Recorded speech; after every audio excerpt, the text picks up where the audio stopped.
I would like to invite Mr. Irfan Shahzad, CEO of Eurasian Century Institute, to please come forward and share your analysis with us. Sir. Assalamu alaikum. Thank you, Mariam. I also thank the organizers, embassy, and brilliant team of Khalid Saab for organizing this wonderful event and also giving me this opportunity to share some of my views on Kazakhstan. Well, as an observer of Kazakhstan's internal and external dynamics for past about 2 decades, which also involves being in Kazakhstan for about 10 times, I have come to believe that talking about Kazakhstan means talking about what I label as center of the center and core of the core. You can look at the map yourself. I don't need to explain this. Some things have already been said about Kazakhstan. So Kazakhstan becomes the core of the core and center of the center, considering the re-emerging Eurasian supercontinent.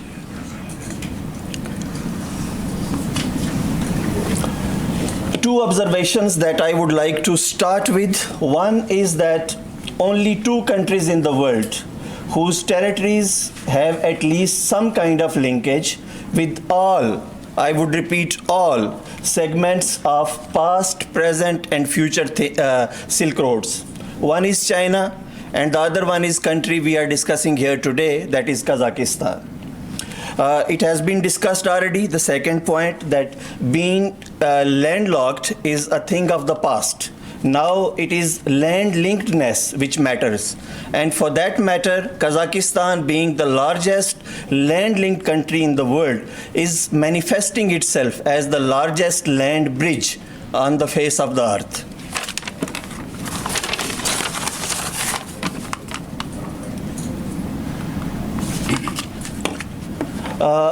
It has been mentioned that Kazakhstan is pivotal for east-west as well as north-south intercontinental as well as transcontinental connectivity.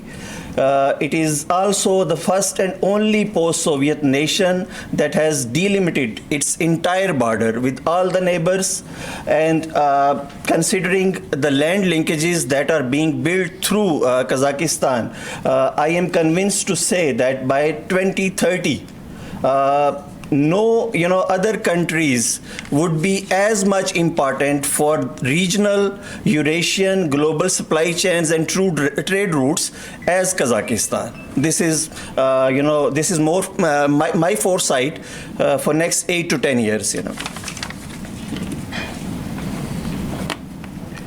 The last point that has already been discussed, that Kazakhstan is very important for energy security of the region due to its hydrocarbon reserves. Food basket, Dr. Saif has already discussed that. I pass. A very important thing, Astana International Financial Center, that is lubricating the growth of whole region, not only Kazakhstan. In Astana International Financial Center, more than 1,400 financial companies from more than 60 countries are already registered, and the center is run under English financial law. That is very important. I believe that by 2030, again, this is a projection, that Astana International Financial Center would be for Eurasia what is Dubai for Middle East today and what is Singapore for Southeast Asia today. So we have to pay attention here. About Astana International Financial Center, you hear a lot of stories, but there is something that you seldom come across. That is Almaty. Almaty, the first capital of Kazakhstan and also the commercial center. It is placing itself as a regional hub of Islamic finance. Qatar, some other countries, and Kazakhstan are jointly doing that. And when we talk about cooperation between Pakistan and Kazakhstan, business persons are here, experts, practitioners are here. Islamic finance becomes a very important arena which is discussed.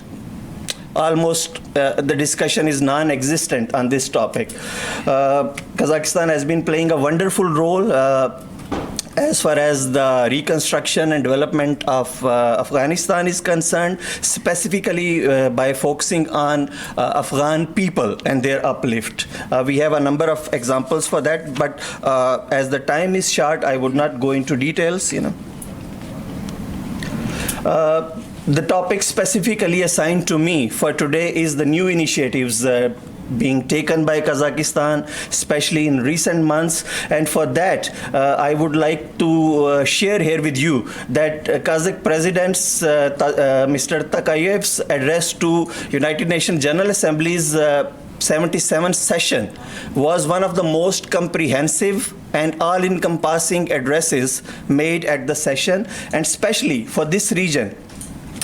He talked about global security structure, that was very important, but the best thing that I noted in the address was the proposal that as sanctions are hurting regional economy, so he proposed that food and fertilizers must be exempted from sanctions on some countries of this region. We know Russia, we know Iran are under sanctions, and this of course is a suggestion in regional context what this region needs the most at the time. Rejuvenation of SICA, it has been discussed by previous speakers. I don't go into details. The 6th session of the SICA members has been held very recently in Astana. But very important thing to note next is what Kazakhstan is doing. It is spearheading the consultative mechanism between Central Asian republics, their presidents, and the recent most meeting that was held in Kyrgyzstan, it focused on building a network of cross-border trade and economic hubs inside Central Asia. And Kazakhstan is pushing for cross-country hydropower development. We are talking about Central Asia, cross-country in Central Asia, the 5 Central Asian republics. Hydropower, ecological development, climate change, education, training, and cultural development, Very important from Pakistani perspective is that Kazakhstan has backed this very important initiative that is in the waiting, Uzbekistan-Afghanistan-Pakistan Railway, proposed by Uzbekistan and agreed to by the 3 countries. And now Kazakh president, he has come forward and he has made it clear that his country is willing to join this project in future.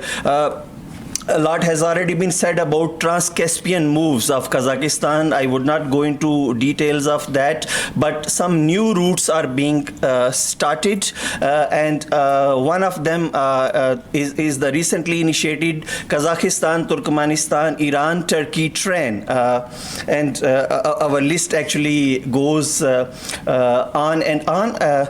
One thing that I could not put in my slides here, but as I have been studying Kazakhstan for past several years, and I have been suggesting it to my Kazakh friends as well as Pakistani friends, that there is, many people know that the Horgoz post between Kazakhstan and China is very active port of the whole region.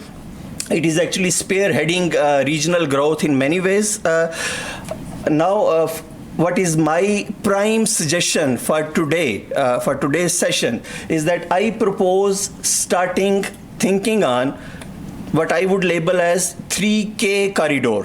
Horgoz, Karakram, Karachi corridor. And that is, I would leave the audience here with this suggestion that we should start as academics. We are proposing this. Of course, it goes to policymakers to think more about that. So we should consider this linkage. Horgoz, Karakram, Karachi corridor, that I would label as 3K corridor for South and Central Asia. Thank you very much.